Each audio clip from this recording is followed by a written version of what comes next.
Every case of police brutality against a Negro follows the same pattern. They attack you, bust you all upside your mouth, and then take you to court and charge you with assault. What kind of democracy is that? What kind of freedom is that? What kind of social or political system is it when a black man has no voice in court, has nothing on his side other than what the white man chooses to give him? My brothers and sisters, we have to put a stop to this, and it will never be stopped until we stop it ourselves. I think you'll find, sir, that there will come a time when black people wake up and become intellectually independent enough to think for themselves, as other humans are intellectually independent enough to think for themselves. Then the black man will think like a black man, and he will feel for other black people. And this new thinking and feeling will cause black people to stick together. And then at that point, you'll have a situation where when you attack one black man, you are attacking all black men. And this type of black thinking will cause all black people to stick together. And this type of thinking also will bring an end to the brutality inflicted upon black people by white people. And it is the only thing that will bring an end to it. No federal court, state court, or city court will bring an end to it. It's something that the black man has to bring an end to himself. Yeah, we're talking about the Panthers, yo. The very spine of us.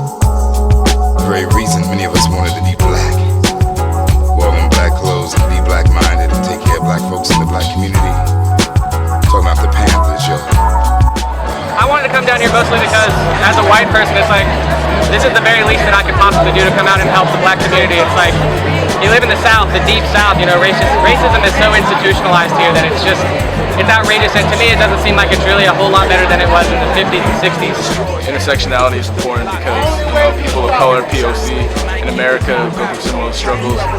Even though we don't go through the same struggles as African Americans, blacks in America, you know, we still feel the same like oppression. We're here in support of the people of Ferguson rising up. I think it was a just uprising. You have people that are beat down, killed every single day by the police in this country, and finally I think it was righteous that these people stood up. And we're saying that millions and millions more people need to stand up and resist all the ways this system comes down on people here and around the world, and people need to organize now, get together, and actually start building a movement for revolution. It's time for the young people to get out here and say something about what's going on in America.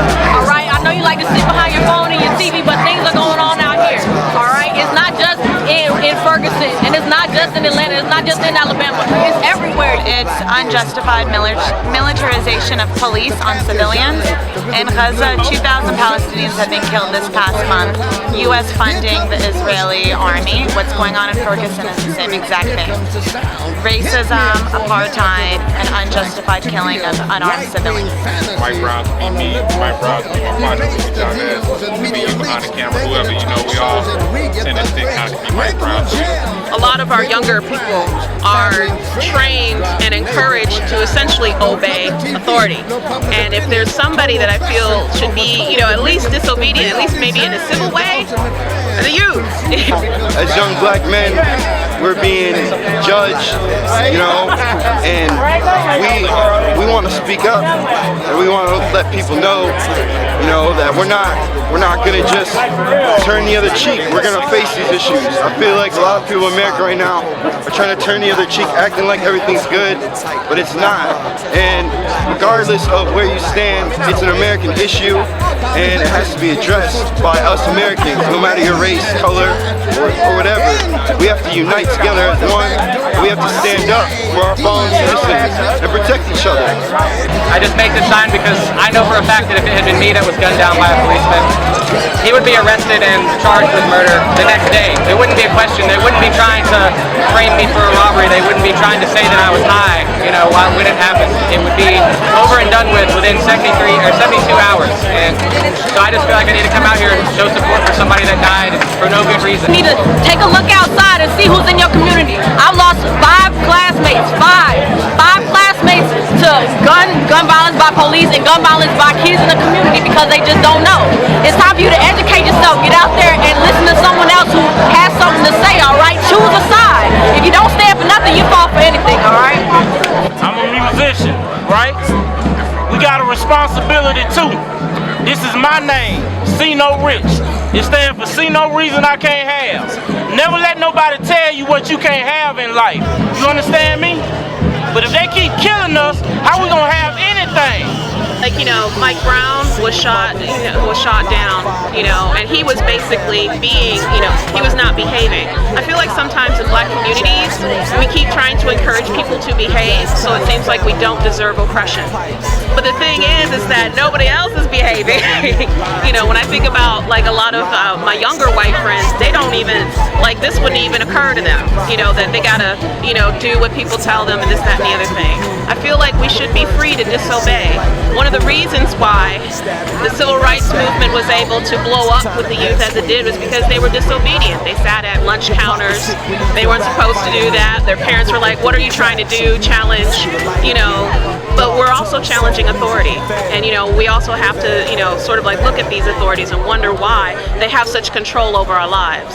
The only way that we can stop the murdering of our people in the street, regardless of what color they are, is that the municipalities have to criminally charge the police officers each and every time one person is shot down who is unarmed and innocent.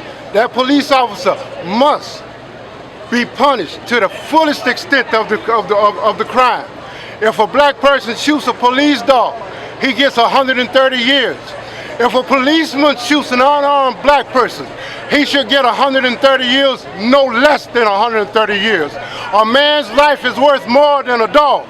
The only way we can stop this is to legislate and mandate, make a mandatory that every police officer that pulls a gun and fires upon an innocent person and takes his life, that his pension money should be given to that family. He himself should be put in prison for life or for the death sentence. The United States doesn't care about black people. That's a shame. And it's still that way. Kanye West said that when Katrina happened, and it still holds true today. While we're out here. I used to run with a clan that was militant. Preparing for war, we studied strategies with diligence. Though revolution was our real intent, we had to put our theory to work so we could find out what it really meant. Then I was sent to Chicago, Illinois, the place where the most Black Panthers were destroyed. You either push dope, locked down, or unemployed. Hearing shots late at night keep the people paranoid. Have you ever read Seas of Time?